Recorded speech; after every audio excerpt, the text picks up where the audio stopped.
Hello मेरे प्यारे साथियों, कैसे हो? आपका अपना चैनल जीके पावर एजुकेशन 2.0 पर आपका वेलकम। आज मैं आपको करवाने वाला हूँ SSC GD GK GS practice set number 5। इससे ऑलरेडी मैं 4 प्रैक्टिस सेट आपको करवा चुका हूँ। तो आज आपके सामने 5वां प्रैक्टिस सेट नंबर लेके आया हूँ, तो आप इसको देखना ना भूलें और इसको पूरा देखें, ठीक है। और अगर आपको वीडियो अच्छा लगता है तो आप चैनल को सब्सक्राइब लाइक जरूर करें, ठीक है। तो आपके सामने देखने फर्स्ट क्वेश्चन इंपॉर्टेंट है। चंदन का पेड़ किस प्रकार के वनों में उगता है?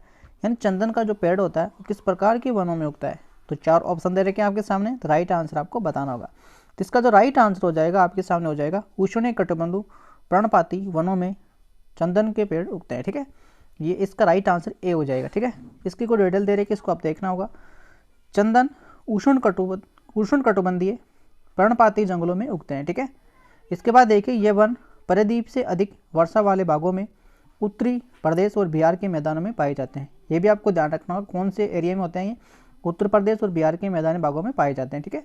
इसके बाद देखिए भारत में ये वन अधिकतम पाए जाते हैं यानी बहुयतम पाए जाते हैं। इन्हें मानसून वन भी कहा जाता है। इन्हें मानसून वन भी, ऐसे भी आपसे क्वेश्चन पूछा जा सकता है कि मानसून वन किसे कहा जाता है, ठीक है। ये वन 70 से 200 सेंटीमीटर वार्षिक वर्षा वाले क्षेत्रों में पाए जाते हैं। जहाँ पे 70 से या 200 के समथिंग जो वर्षा होती है सेंटीमीटर में, वहाँ पे ये वन पाए जाते हैं जो उत्तरी और बिहार के मैदानों में पाए जाते हैं, ठीक है। अच्छा क्वेश्चन है, इंपॉर्टेंट क्वेश्चन है, ठीक है। इसके बाद देखते हैं नेक्स्ट क्वेश्चन। योजना आयोग के द्वारा भारतीय राष्ट्रीय एकता परिषद के अध्यक्ष निम्न में से कौन है? तो इसका राइट आंसर आपको बताना होगा। तो इसका राइट आंसर आपके सामने ऑप्शन दे रखे, प्रधानमंत्री, उपराष्ट्रपति या फिर राष्ट्रपति या महान्यायवादी। तो आपको सभी को इसका राइट आंसर बताना होगा। इसका राइट आंसर हो जाएगा ए ऑप्शन है, प्रधानमंत्री, ठीक है। इसका राइट आंसर हो जाएगा प्रधानमंत्री, ठीक है। फिर देखिए योजना आयोग और भारतीय राष्ट्रीय एकता परिषद के अध्यक्ष प्रधानमंत्री होते हैं, ठीक है। राष्ट्रीय एकता परिषद की स्थापना 1961 में की गई थी। ये बात भी आपको ध्यान रखनी होगी। इसकी पहली बैठक 1962 में हुई थी, ठीक है। योजना आयोग का गठन 15 मार्च 1950 को हुआ था। इसका जो गठन हुआ था योजना आयोग का वो 15 मार्च 1950 को हुआ था, ठीक है। और 17 अगस्त 2014 को भंग कर दिया गया था और नई संस्था नीति आयोग का स्थापित कर दी गई थी। यानी योजना आयोग का नाम बदलकर नीति आयोग कर दिया गया था। ये आप सभी जानते हैं, ठीक है। इसका अध्यक्ष कौन होते हैं? प्राइम मिनिस्टर होते हैं, ठीक है। इसकी स्थापना आपको ध्यान रखनी होगी, ठीक है। और योजना आयोग की जो गठन हुआ था ये भी आपको जरूर ध्यान रखना होगा, ठीक है। ये क्वेश्चन भी इंपॉर्टेंट कि नीति आयोग से किस नाम से पूछे ही जाते हैं, ठीक है। ये बात आपको ध्यान रखना होगा, ठीक है। आगे देखते हैं। भारतीय संविधान के निम्नलिखित में से किस अनुच्छेद में संसदीय के प्रत्येक सदन हेतु प्रत्येक सचिवीय स्टाफ को परिभाषित किया गया है? तो कौन से आर्टिकल में किया गया है? तो इसका जो राइट आंसर हो जाएगा आपके सामने हो जाएगा ए ऑप्शन है, 98वां आर्टिकल इसका राइट आंसर हो जाएगा। इसके बारे में देखिए भारतीय संविधान का जो आर्टिकल है 98 जो पार्लियामेंट के सचिवालय के लिए प्रावधान करता है। यानी पार्लियामेंट के जो सचिवालय होता है उसके लिए प्रावधान देता है। और पार्लियामेंट के प्रत्येक सदन का एक अलग सचिवालय यानी कर्मचारी होगा। सदन पार्लियामेंट के दोनों सदनों में आम पदों के लिए सर्जन को रोकने के रूप में इसे खंड में कुछ भी नहीं माना जाएगा, ठीक है। ये बात भी आपको याद रखनी होगी, ठीक है, इंपॉर्टेंट है। फिर देखिए निम्नलिखित में से किस भारतीय राज्य में कुछ काली जल प्रांत है? जल प्रांतों से आपसे क्वेश्चन देखने को एग्जाम में मिलेंगे, ठीक है। यानी कौन सी नदी के किनारे है, कौन से राज्य के किनारे है, तो इसमें देखिए कौन सी जगह है, तो कौन से राज्य में, तो आपको ध्यान रखना होगा कर्नाटक इसका राइट आंसर हो जाएगा, ठीक है। राइट आंसर हो जाएगा कर्नाटक, ठीक है। और कौन सी नदी के पास, ये भी आपको जरूर ध्यान। फिर देखिए इसकी कर्नाटक की वृहद नदी, इस नदी के पास में ये भारत का आधिकारिक रूप से सर्वाधिक ऊंचा झरना है। और ये भी आपसे पूछा जा सकता है कि सबसे ऊंचा झरना कौन सा है, तो ये आपको ध्यान रखना होगा, ठीक है, इंपॉर्टेंट है। फिर देखते हैं आगे। निम्नलिखित में ऐसा कौन सी एक धूलिकर्णी अग्नि चट्टानें हैं जिसमें केविड्स और फेलोडोस्पार्स होते हैं? ऐसे क्वेश्चन आपको देखने को एग्जाम में, आप पढ़ने को तो बहुत कुछ पढ़ लेते हैं लेकिन जो एग्जाम में आपसे क्या पूछा जा रहा है वो आप नहीं पढ़ पाते हैं। वो फिर आप कहते हैं कि पढ़ाई तो बहुत की है लेकिन सिलेक्शन नहीं हुआ। तो यही कारण होता है कि आपको जो चीज़ एग्जाम में पूछी जाएगी उसी दृष्टि के हिसाब से आपको पढ़ना होगा। और उसी प्रकार से मैं आपके सामने प्रैक्टिस सेट लेके आया हूँ और इन्हीं के आधार पर आपको एग्जाम की तैयारी करनी है, ठीक है। तो इसका राइट आंसर आपको बताना होगा। ऑप्शन आपके सामने दे रखे हैं 4। तो इसका जो करेक्ट आंसर हो जाएगा वो हो जाएगा आपके सामने ग्रेनाइट, ठीक है। यानी सी इसका राइट आंसर हो जाएगा, ये आपको ध्यान रखना होगा। फिर देखिए ग्रेनाइट एक मोटे दाने वाला घुसपैठ वाली अग्नि चट्टानें हैं जो ज़्यादातर क्वेंटेज, सार, फेलोडोस्पार्स या और प्लाजोक्लिडी से बने होते हैं। इसे मैग्मा और सिलिका और सारे धातु ऑक्साइड की एक ही उच्च सामग्री के साथ बनते हैं जो धीरे धीरे ठंडे होते हैं और भूमिगत रूप से जमा हो जाते हैं। ये पृथ्वी के महाद्वीपीय पर्वतों में आम है जहाँ ये अग्नाई घुसपुट पाए जाते हैं। ठीक है, ये कुछ इसकी जानकारी है, तो इसे भी आप देख सकते हैं, लेकिन इसका राइट आंसर हो जाएगा ग्रेनाइट। ठीक है, फिर देखते हैं में ग्लाइकोजन, पोलो, बीटो, हाइड्रो यूकुबिलिटोराइट कण सल्फर कणों में और गैसीय रिक्त सम्मिलित होती है। किस में सम्मिलित होती है? तो इसका राइट आंसर हो जाएगा सी ऑप्शन, कोशिका द्रव्य इसका राइट आंसर हो जाएगा। ऐसे क्वेश्चन आपको देखने को मिलेंगे एग्जाम में। ठीक है, और आप पढ़ने को तो बहुत कुछ पढ़ रहे होंगे, लेकिन इसका राइट आंसर आपका हो जाएगा कोशिका द्रव्य, यानी सी राइट आंसर हो जाएगा। ठीक है, और इसकी जो डिटेल आप देख सकते हैं एक बार, कोशिका द्रव्य ग्लाइकोजन, पोली बी हाइड्रो केचुट्राइविन गिलियंस सल्फर गैस में होती है। ठीक है, ये आप शब्दों को आप देख सकते हैं, साइंस के क्वेश्चन है। ठीक है, इसके बाद देखिए सी राजगोपालाचारी ने निम्नलिखित में से किस राज्य में नमक सत्याग्रह का नेतृत्व किया था? सी राजगोपालाचारी ने निम्नलिखित में से किस राज्य में नमक सत्याग्रह का नेतृत्व किया था? तो इसका राइट आंसर हो जाएगा तमिलनाडु। ठीक है, right answer Tamil Nadu, C correct answer हो जाएगा। सी राजगोपालाचारी ने तमिलनाडु में नमक सत्याग्रह का विरोध में नेतृत्व किया था। ठीक है, फिर देखिए कटन शोधन नामक न्यायालय का प्रचलन साम्राज्य से, कौन से साम्राज्य से रिलेटेड है? तो आपको बताना होगा, तो इसका राइट आंसर आपको बताना होगा। तो आपके सामने देखें राष्ट्रकूट, कुषाण, चोल और मौर्य वंश, तो कौन से है? तो इसका राइट आंसर हो जाएगा आपके सामने कटक से। ठीक है,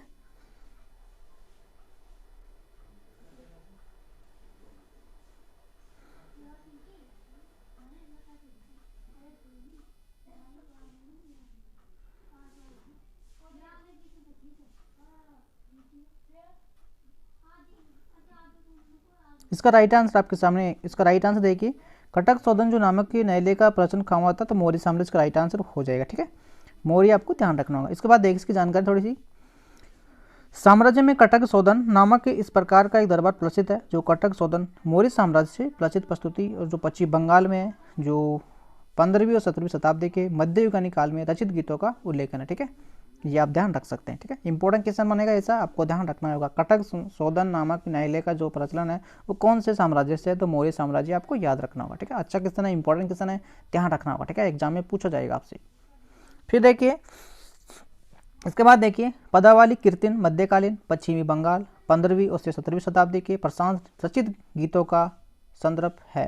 तो ये हो जाएगा आपका विष्णु से। ठीक है, यानी सी इसका राइट आंसर हो जाएगा। पदावली कीर्तन विष्णु की स्फूर्ति में पश्चिमी बंगाल में 15वीं 17वीं शताब्दी के मध्ययुगीन काल में रचित गीतों का उल्लेखन है। ठीक है, ये बातें आपको याद रखें। क्वेश्चन थोड़ा अजीब सा है, लेकिन आपको याद रखना होगा कि एग्जाम में चीज़ें अजीब भी पूछी जाती है। ठीक है, फिर देखिए पक्षियों की जो वैज्ञानिक अध्ययन को क्या कहा जाता है? तो इसका राइट आंसर आपको बताना होगा। तो पक्षियों की जो वैज्ञानिक अध्ययन है उसको क्या कहा जाता है? तो इसका राइट आंसर आपको बताना होगा।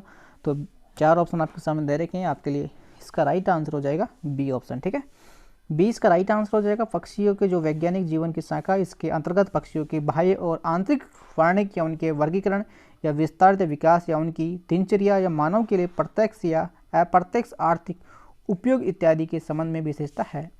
ठीक है, ये तो कुछ इसके फैक्ट है, तो आप देख सकते हैं। इसका राइट आंसर बी हो जाएगा। ठीक है, फिर देखिए IDBI भारतीय औद्योगिक विकास बैंक का मुख्यालय निम्न में से किस राज्य में है? तो आपको इसका राइट आंसर बताना होगा। इसका राइट आंसर हो जाएगा महाराष्ट्र। ठीक है, तो इसका राइट आंसर आपको क्या हो जाएगा? महाराष्ट्र, आपको ध्यान रखना होगा। ठीक है, जिसे DBI भी कहा जाता है, DBI भी कहा जाता है। ठीक है, इसका मुख्यालय महाराष्ट्र में। ठीक है, फिर देखना निम्न में से कौन सी नदी है जो गुजरात राज्य में अरबी सागर के केबी की खाड़ी या खंबात की खाड़ी में गिरती है? तो इसका राइट आंसर आपको बताना होगा। इसका राइट आंसर हो जाएगा गुजरात में, आप सभी जानते हैं, ताप्ती नदी हो जाएगी, यानी 20 का राइट आंसर हो जाएगा। ताप्ती नदी, जिसमें ताप्ती नदी भी कहा जाता है, ये भारत के मध्य भाग में बहने वाली एक नदी होती है जो नर्मदा नदी के दक्षिण में बहती है। ठीक है, प्रदीप भारत के केवल नर्मदा, ताप्ती, माही नदी की मुख्य नदियाँ हैं जो पूर्व से पश्चिम की ओर बहती है। ताप्ती नदी मध्य प्रदेश राज्य के बैतूल जिले के मुल्ताई से उत्पन्न होकर सुतपुड़ी या प्रवक्षर मध्य से पश्चिम की ओर बहती है, जो महाराष्ट्र के खानदेश के पठार या सूरत के मैदानों को पार करती है। गुजरात स्थित खंब की खाड़ी अरब सागर में गिरती है। ठीक है, ये बातें आपको याद रखनी होगी, इंपॉर्टेंट है सभी बातें। ये नदियों से रिलेटेड क्वेश्चन आपको एग्जाम में देखने को मिलते हैं। ठीक है, फिर देखिए निम्नलिखित में से किसी खनिज में अति साबाजी से हरा रंग उत्पन्न होता है? तो किसके कारण होता है? तो इसका राइट आंसर हो जाएगा बी करेक्ट आंसर हो जाएगा, बेरियम हो जाएगा। बेरियम व्यापक रूप से इस्तेमाल किए जाने वाला एक तत्व नहीं है। अधिकांश तेल और गैसें कुएं के लिए ड्रिलिंग तरल पदार्थों में प्रयोग किया जाता है। इसका उपयोग पेंट या ग्लिसरीन पेंटिंग में इसका इस्तेमाल किया जाता है। ठीक है, ये आपको ध्यान रखना, ऐसे क्वेश्चन आपको देखने को मिलते हैं एग्जाम में। फिर देखिए, भारत की राजधानी दिल्ली निम्नलिखित में से किस राज्य के साथ अपनी सीमा साझा करती है, यानी कौन से राज्यों के साथ करती है? तो इसका राइट आंसर आपको बताना होगा। तो इसका राइट आंसर हो जाएगा हरियाणा, इसमें ऑप्शन दे रखा है हरियाणा, ठीक है। ऐसे ही हरियाणा, उत्तर प्रदेश, राजस्थान के कुछ हिस्से को सम्मिलित होती है, ठीक है, यानी हिस्से को ये सीमा साझा करती है। तो इसमें ऑप्शन आपके सामने हरियाणा, इनमें से भी आपके सामने उत्तर प्रदेश, राजस्थान भी हो सकता है, लेकिन सबसे पहले हरियाणा, फिर उसके बाद उत्तर प्रदेश, फिर राजस्थान, ठीक है। फिर देखते हैं आगे, निम्नलिखित में से किस सिख गुरु ने तरन तारण साहिबी की स्थापना की थी? तो किसने की थी भैया ये तरन तारण साहिबी? भारत के पंजाब राज्य के तरन तारण जिले में स्थित एक नगर है। इस शहर की स्थापना 5वें गुरु अर्जुन देव ने की थी। किसने की थी? 5वें गुरु अर्जुन देव ने की थी, सी इसका राइट आंसर हो जाएगा, ठीक है, सी करेक्ट आंसर हो जाएगा, ये आपको ध्यान रखना होगा। तो इस प्रकार से आपके जो भी इंपॉर्टेंट क्वेश्चन थे आपके सामने लिए गए हैं, ठीक है, ये सभी इनका फैक्ट भी आपके सामने करवा दिए हैं। तो इसके आगे के जो भी क्वेश्चन होंगे वो आपको नेक्स्ट प्रैक्टिस सेट में मिलेंगे, ठीक है। तो मैं उम्मीद करता हूँ कि आपको वीडियो अच्छा लगा होगा, और इस प्रकार का आपको वीडियो चाहिए तो आप चैनल को सब्सक्राइब लाइक जरूर कर ले, ठीक है।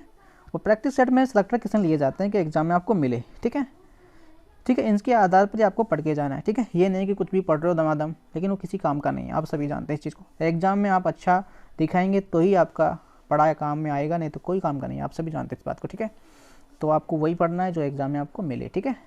तो मेरे को आशा करता हूँ कि आपको वीडियो अच्छा लगा होगा। अगर आपने चैनल को सब्सक्राइब लाइक नहीं किया तो आप चैनल को सब्सक्राइब लाइक जरूर कर लें। तो आज का वीडियो यहीं खत्म करते हैं। आपका धन्यवाद, थैंक यू, ठीक है।